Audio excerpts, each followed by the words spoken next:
주신 하나님의 말씀은 민수기 14장 1절로 해서 10절까지입니다. 제목은 믿음의 오감으로 살아가자, 이런 제목을 가지고 우리가 함께 은혜 나누기를 원합니다. 사람마다 5가지 감각을 지니고 있습니다.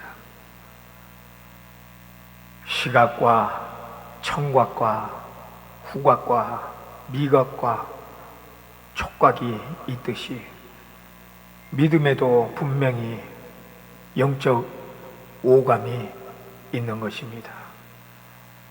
먼저 우리가 영적 오감을 살펴보겠습니다. 믿음의 시각이란 것이 어떤 것인가? 눈에 보이는 것 넘어 하나님의 계획을 보는 것입니다. 다시 말씀드려서 비전을 말하는 것이죠.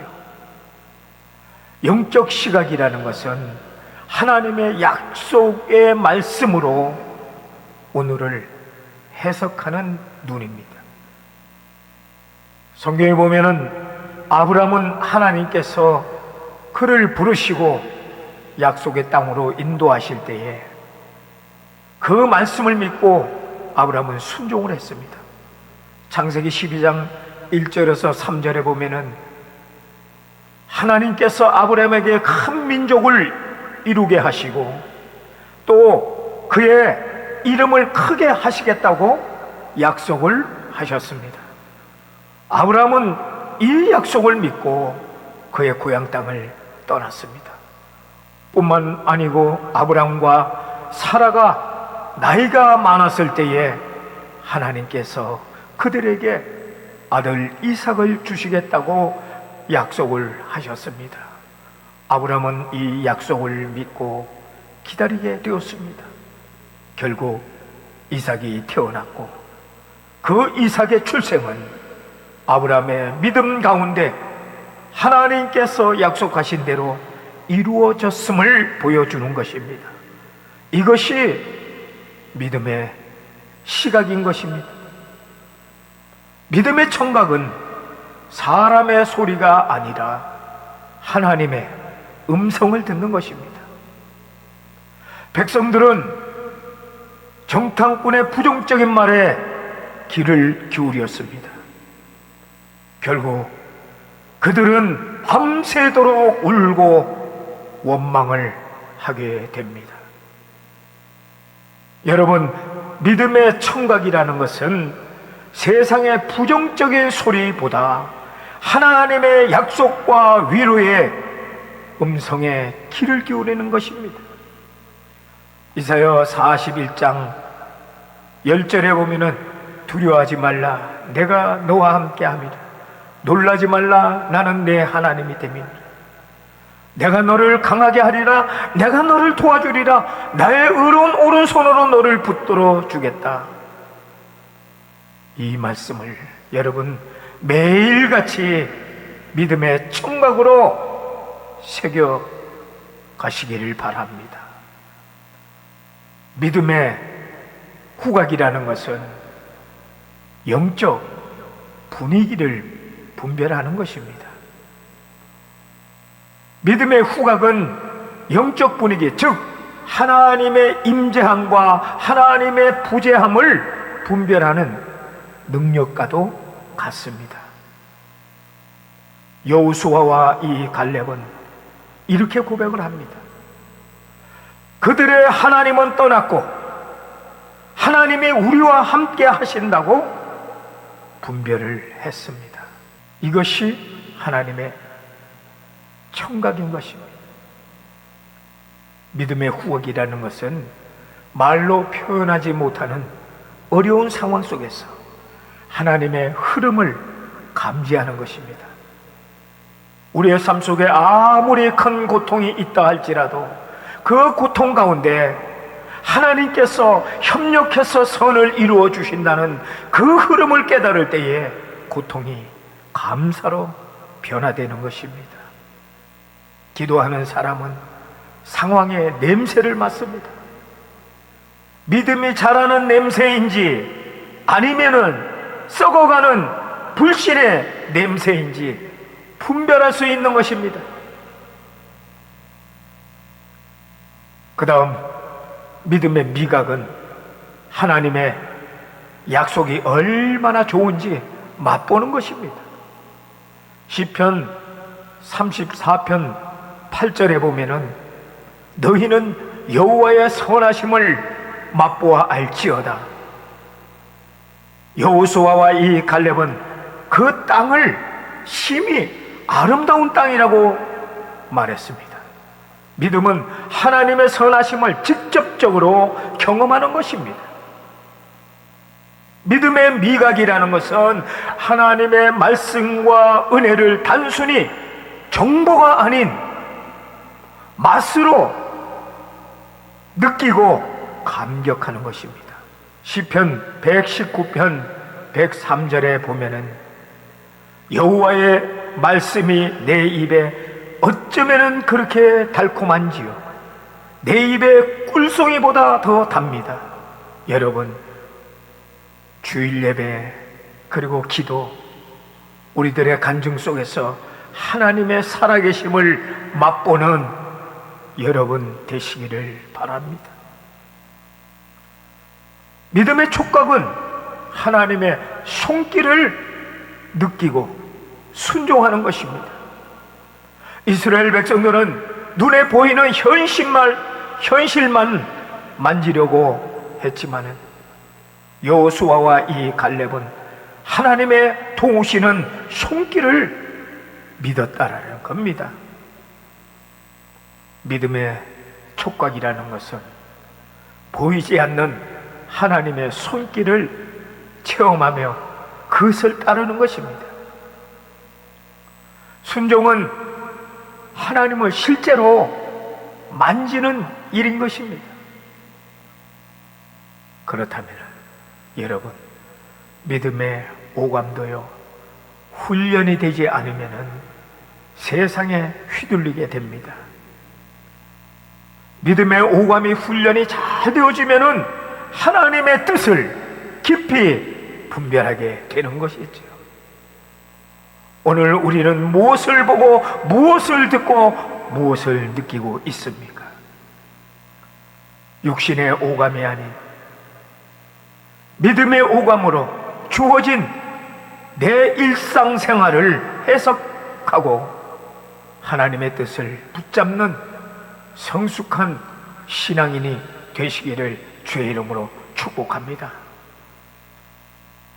이제 오늘 이 본문에 보면은 1절 4절에 보면은 믿음의 오감을 잃은 백성들의 태도를 우리가 볼 수가 있습니다. 어떤 태도입니까? 바로 불신입니다.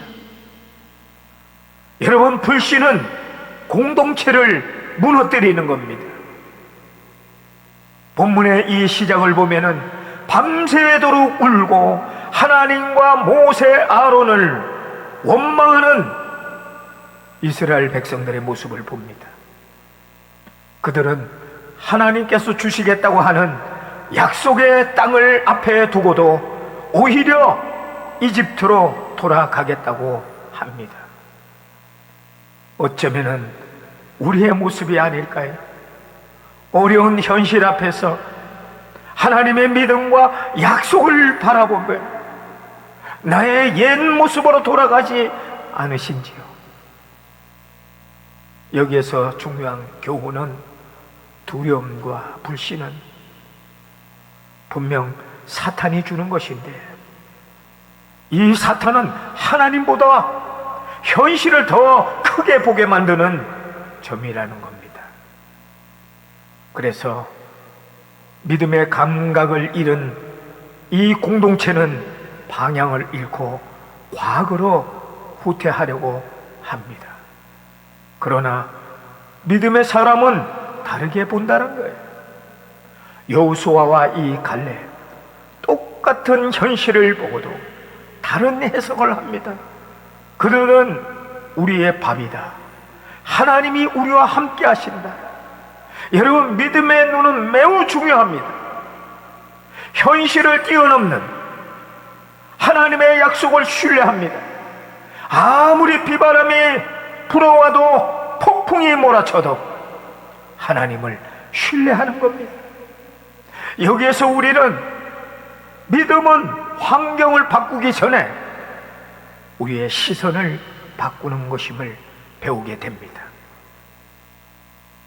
믿음의 주여, 온전케 하시는 예수를 바라보자. 여러분, 환경 가운데 그분 예수를 바라보면 희망이 보이는 것을 믿으시기 바랍니다.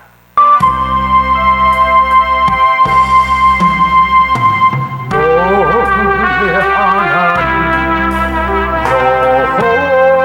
여호와가 너의 가운데 계시니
여러분, 믿음의 오감을 가진 자라도요,